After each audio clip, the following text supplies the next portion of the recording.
Chuck Oliver, 680 The Fan. Looking back now, your first experience in a playoff or a national championship game as a head coach, how was it different than when you were a coordinator? And were there any surprises in this position?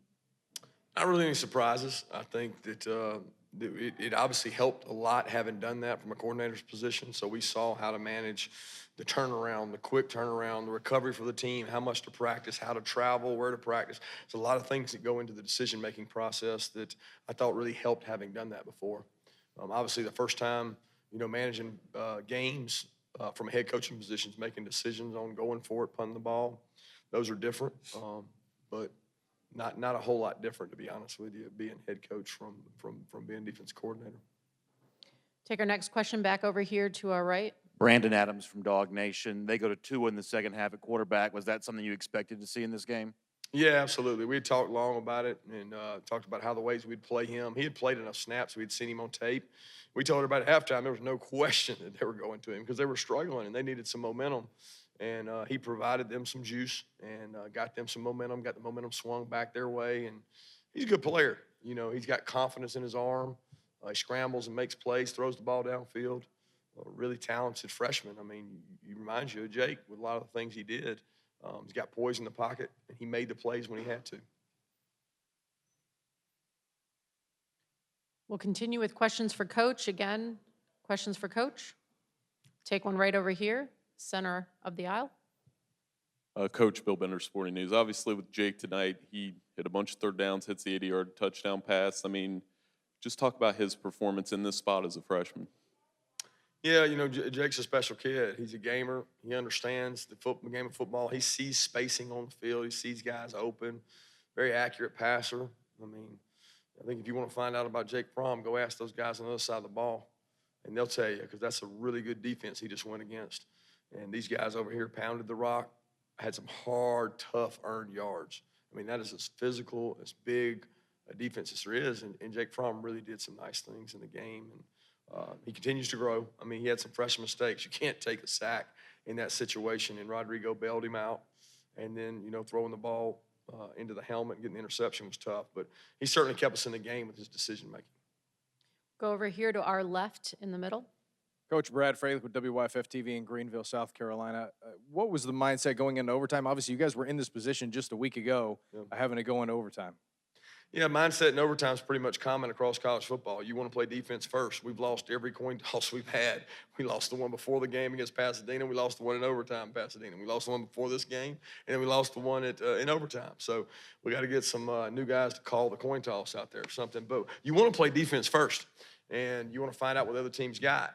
Fortunately, we got a good field goal kicker who drilled it, had ice in his veins, and made a huge kick that I'll never forget to put us in a situation to have a chance to win. And then we couldn't close it out defensively. Right down here in the front on our left. Coach Dave Friedlander, Gwinnett Daily Post, kind of expanding on a couple of things you mentioned here about Jake and his growth and the fact that George is not going anywhere. Obviously it hurts for the seniors, but what do you feel like you learned from a game like this from your underclassmen to be able to come back stronger with that, or is that something that you don't even think about for a couple of days yet? Yeah, I don't really know. I do know this, and I want to say this. The standard's been set by these young men right here. I can't put into words what these seniors mean. We're running out of the tunnel tonight. This guy over here next to me, 27, comes by me and says, I'll go anywhere with you, and I'll follow you anywhere, and I'll fight for you because I believe in you. And that meant more to me than anything. The way he practices, the way he's in every meeting, the way he carries himself, the way Sony Michel affects players on our team, Isaiah Wynn, Roquan, all these guys have been incredible leaders. And if we have that kind of leadership, there's no doubt. The sky's the limit because these guys are hungry. I just hope the younger class doesn't take it for granted that it's just going to happen. You got to make it happen. And they've got to believe that. Right down here in the very front on our right. Coach, before the season, I know externally, myself included, a lot of questions about the offensive line and going against Alabama. I mean, at most seasons they're the gold standard in the front seven. How pleased were you with the offensive line, the development through the season, but especially tonight going against that bunch? Yeah, that's a big thick bunch. And our offensive line fought. Isaiah Wynn fought. Lamont Galliard fought. Kendall Baker, they fought tooth and nail. They hammered. And I'm just sick. I'm sick for these kids. They deserve to win. Sony Michel made some runs tonight. I mean, I'm talking about just willed himself to 5 and 6 yards. And we talked about that 5 and 6 yard runs are really good against these guys. And the offense did an incredible job of doing that. Any final questions for Coach? Oh, we've got one back up here on the riser. To our Great call, your Action Sports and News. Coach, you came out today seemingly passing the ball more. Was that out of respect for their defense and you just knew that you needed more passing yards if you were going to win this thing? Yeah, you know, I don't know if they're first in the country on rush defense. I don't know. But they got big physical guys up front. It's hard to run the ball against Alabama. It's really tough. That's what makes them great. They've got depth in the front. You know, Nick does a tremendous job recruiting defensive linemen, and they make it really hard to run the ball. So we wanted to be able to throw it, loosen them up. Thought Jake did a good job. And then in the end, we were able to run the ball some. When it mattered most and counted most, we couldn't close it out and run the ball for some first downs. It probably hurt us. last call for questions for Coach. Thank you very much. We'll let you head back. Oh, thank you. All right, we'll guys. take questions for the players. Again, let us get you the microphone. Give us your name and affiliation. Question for the players. We'll start right here to our left. Dean Legge from Dog Post. Both y'all, this is the last time y'all have those jerseys on. What does it mean to y'all to play for this team, and how tough was this tonight? It means a lot. It's been a long journey. It's been an honor. University of Georgia just provided so much for us. You know, Coach Smart, as our head coach, he let the leaders lead. He let this be our team.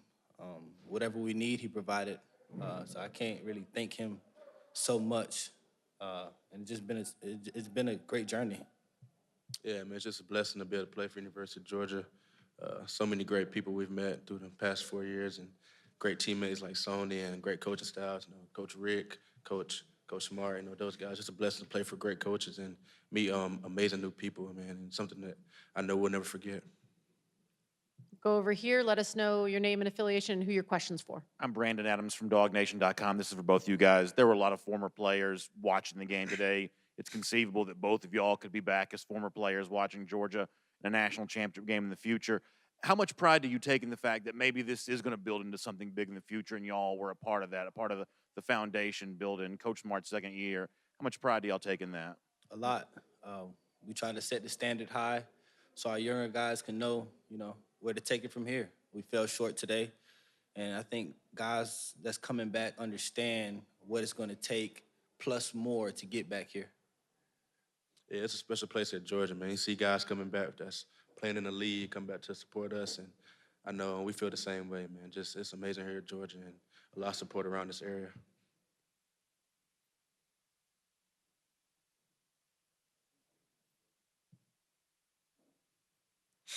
Right back over here, again on our left.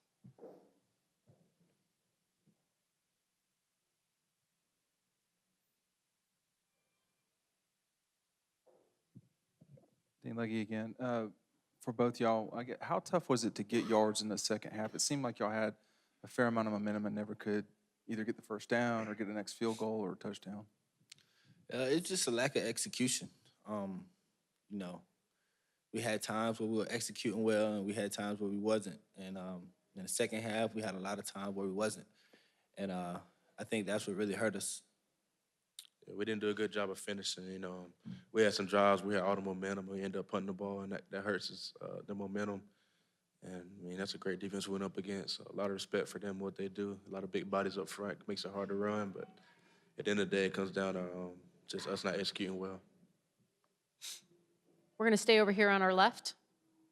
Brad Fralick, WYFF TV in Greenville, South Carolina. Because you guys were in an overtime situation just a week ago out at the Rose Bowl, when Alabama tied it and got it to overtime, did you guys still feel confident you could win this game, given that you did it just a week ago? Yes, we are very confident in one another. We're confident in our coaches, we're confident in our staff, and we're confident in our players. So there was no doubt in our mind that we was going to go out there and win that game. Yeah, I know this team would never stop believing, man. Even whenever I kicked the field goal, I mean, we just, to win the game, we knew that something going to happen in our favor, and they ended up missing it. And we had our chance to win the game, but we didn't get it done. But we never stopped believing.